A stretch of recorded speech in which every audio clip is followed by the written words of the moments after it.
Legend of the Forgotten Ballad is on my screen because it's games with Lex in the top right corner.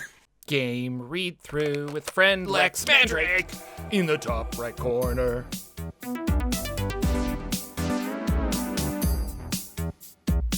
Hey everybody, we're back. We're gonna talk about some more indie RPGs, indie tabletop RPGs, or just like simplified ones, I guess. The last one was 12 or 13 pages. This one is 6 pages. Only 6. Only 6 pages. This is gonna be good. Is this well, let's talk about the publisher and stuff first. Who is this? Oh, I was going to talk about, I want to talk about the format. Let's talk about the format. It's the first thing you see, right? Yeah. So, yeah, this is Legend of the Forgotten Ballad. I assume you have it up on your screen right now. I do. I have the website up so we could look at their cool pamphlet of RPG design. Okay, so that's a big thing that I want to mention. So this is 6 pages. It's in a pamphlet form. So it's really even more abbreviated than 6 pages. It's really like a total of maybe 2 pages worth of stuff. And it was just released a few weeks ago as of this recording by Felipe da Silva at Cuinn, Cueinn on both itch and I believe Twitter, part of the RPG Latin American scene. And it's free. So definitely pick it up. Yeah. I mean, for no other reason than why not, right? There's a name your price, and if you want to throw $1, I would encourage you to do that because it's kind of cool that these people are making these. So yes. Also, we're going to talk about it, but I think this is definitely worth your money, at least a couple bucks for sure. So you got it open. We're looking at it. Mm-hmm. Look at this front page. This first page of this pamphlet. So good. Look at this font. Look at this great cave entrance, this plucky adventurer.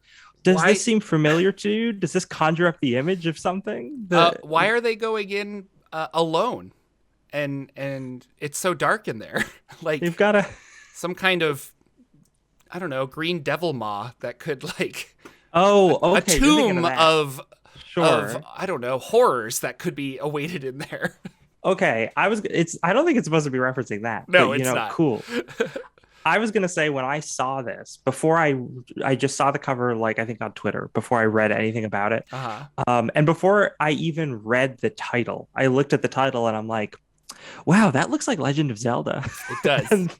and then I read The Legend of the Forgotten Ballad and I'm like, this is Legend of Zelda. And then the first line is, listen, kid, the enemy power is growing again.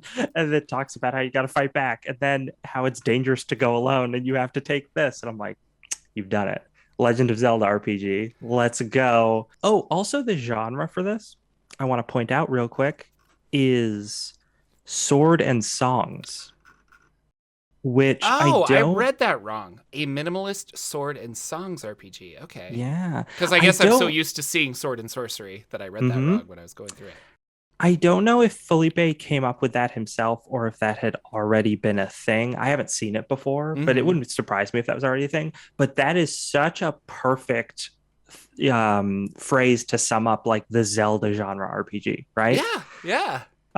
So aside from the really nice artwork and the graphic design and the writing, which is all done by the same person, it really hits that source material like dead on. Really, really perfect for trying to reference Zelda stuff. Minimalist dice pool systems. So if you've ever played any of the Mutant Year Zero games, I think like Alien and Tales from the Loop have this idea where you're gathering D6s and rolling as many as you can, and you're trying to get a 6. Right. So that's how you get a success. And this is that same idea, probably with a few less dice, which I guess kind of increases the difficulty curve, but seems like it still works pretty well. And that's the main mechanic of the game. You're trying to stack those D6s. So you're getting equipment that can give you additional dice. You're trying to get advantage through the narrative and getting helped by other characters, and all those things allow you to stack D6s for your conflict resolution. I do like the Zelda. I get a heart when I defeat a boss in a dungeon. It's good. It's very good, and it's they're just hit points, right? It's mechanically exactly the same as having 3 hit points, and then you gain more as you level. But they're hearts, so it's like Zelda, which is great. My favorite thing, though, you gain a quarter heart from helping people. Yeah. Just that's great. Also, It's an just nice. incentive to help people and an Uh-huh. incentive to explore the world that you've created as a for the dungeon master. Like, oh, like I lost my pig. Oh, I guess we could help him. I mean, it means a quarter of a heart. We should probably get on that. Inventory, basically just a set number, 12 items, six that are equipped, six that you just hold in your backpack. And Uh, then weapons. And so oh, weapons are yeah. rare. Yes. So yeah, again, like in Zelda games, right? Everyone's not going around armed unless they're enemies, I guess. It's basically this idea that you're not gonna find weapons easily, so you want to just use the one you have. Unless you're playing Breath of the Wild, then all bets are off. And now all your weapons are breaking. That's true. Forget about that. Just think others, classic Zelda, right? In terms of damage, damage is static in this. You're not rolling anything. There is just a little chart from 1 damage to 4 damage that just specifies what kind of weapon you're using. So punching something or using an ordinary weapon is 1 damage, and then a special weapon is 2, a legendary weapon is 3, and those bomb flowers, it's 4 damage. Shields and armor, that's just armor's damage reduction, basically. Okay. And if you have an armor, you're getting 1 damage reduction, and then I don't know, better armor can stack it, I suppose. Mm-hmm. But yeah. So if I have armor and a shield, I have 2 damage reduction is kind of the idea. Yeah, And that's the then idea. and then somebody who only can do 2 damage can never really hurt me. Is that the idea? Seems like it. I think that's why the assumption here is that, like, hey, let's this is very minimal, so let's not have you're not going to find lots of items, Yeah. right? Like weapons or armor, because they're very rare. Because if you're finding lots of them, then you're going to quickly become a powerhouse, right? Mm-hmm. Within the system as presented. Magic is very they don't go too much into it, although this page features my favorite art piece in this whole thing. It's It's so just cool. wonderful. It's Like, great. It works as Zelda art, but it also really works well as like any kind of OSR art, just like a yeah. big gross toad monster. I love And the it. bridge is broken, and I Yeah. love it when pictures like this tell a story. And so I'm Hmm. looking at this and I'm like, did they come here looking for something? Did the bridge just collapse? And they're like, oh, we lost half our party. Like, I love pictures like this, but this is awesome. But yeah, so they have kind of a very simplistic spell slot type system built into this that just says, you can use magic as many times as half of your hearts. Okay. So super easy to remember. The problem with this, and I might get into it at the end a little bit more, but just that's all it has about magic. Is it's like magic, it's rare. You're not going to find it easily. If you do, this is how often you can use it, and that's all. That's all it says. And then you But take harm.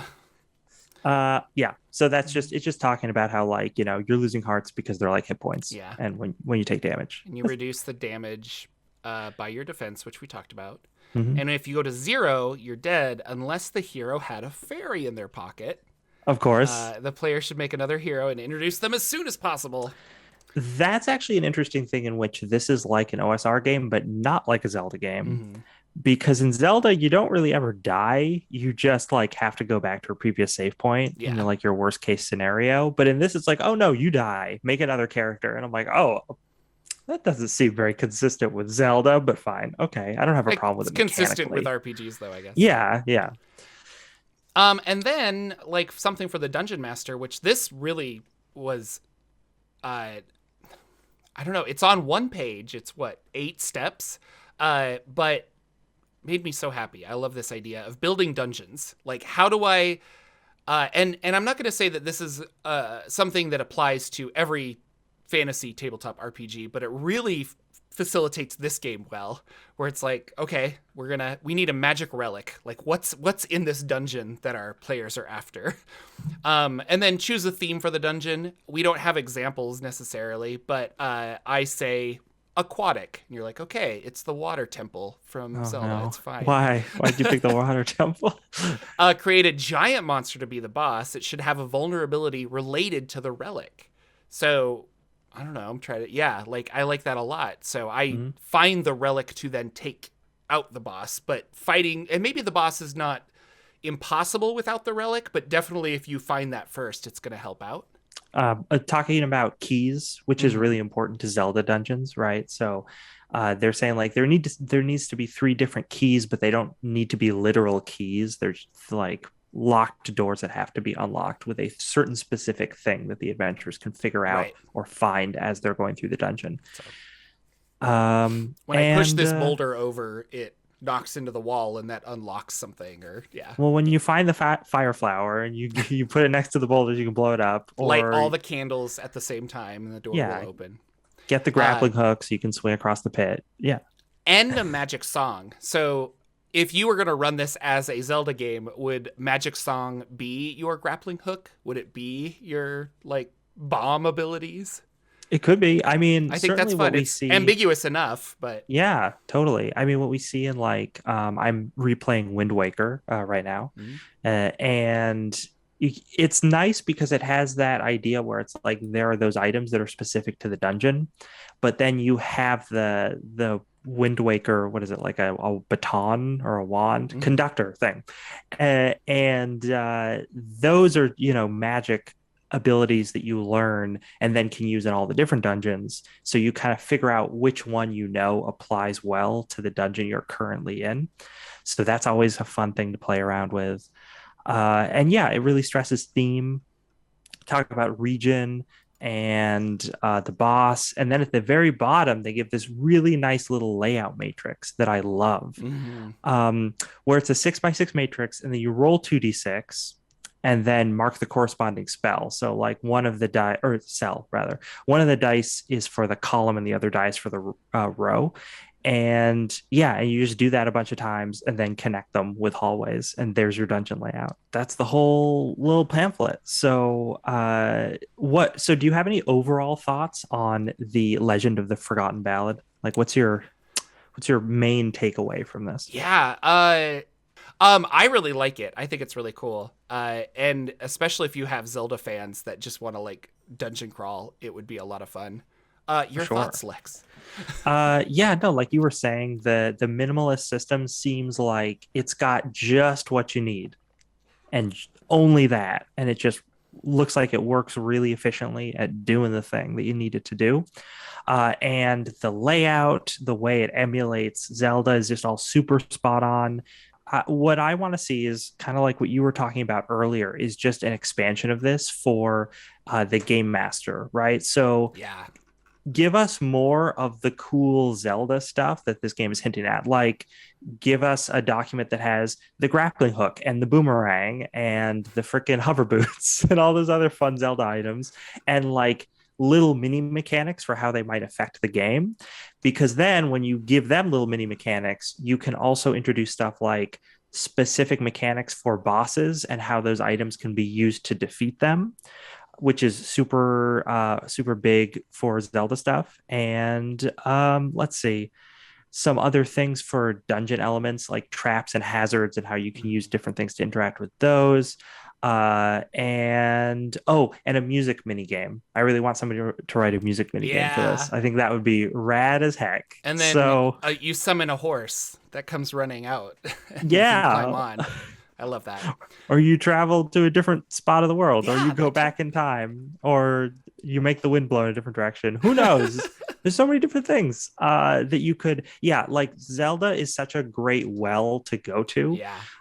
That last page that has the stuff about designing the dungeon, like you were saying when you were reading through it, it doesn't really give a lot of examples of stuff, but that's what I would love to see in an expanded document. No, very Uh, much so. Like uh yeah, I don't want an adventure. I don't want a whole bunch of other stuff, but like a list of magic songs, and those could mhm. even be items, like the grappling hook or something. Like something that you can has a limited amount of stuff that you can use.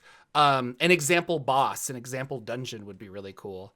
I think that's really I was just thinking about items, and it would be cool if you had like your sword did something cool when you were at full hearts, like in old Zelda games, like Yeah. Link to the Past. Like I can shoot my little energy stars.